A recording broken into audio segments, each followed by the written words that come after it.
Madame Grenier nous a fait parvenir cette question par courriel. La vermiculite est-elle un bon isolant?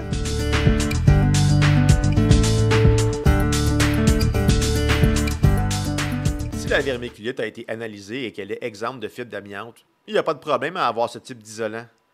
Isolant en vrac ou en matelas, giclé ou rigide, le plus important n'est pas tant le type de l'isolant utilisé que la valeur R totale atteinte. Quand on parle de valeur R totale, on fait allusion à la résistance thermique totale d'un assemblage, par exemple un mur extérieur. Elle tient donc en compte la valeur thermique de chaque élément de la composition sans tenir compte des ponts thermiques. À titre informatif, depuis 2013, on exige R41 pour un entretoit. Puisque la vermiculite représente une valeur isolante de R2 par pouce, il vous faudrait donc environ 20 pouces pour atteindre le minimum requis. Si vous n'avez pas une telle épaisseur de vermiculite, vous pouvez compléter l'isolation en ajoutant la quantité nécessaire d'un autre isolant ayant une valeur isolante supérieure par pouce. Par exemple, vous pourriez ajouter de la fibre cellulosique soufflée ou un isolant en natte ou en vrac de fibre de verre.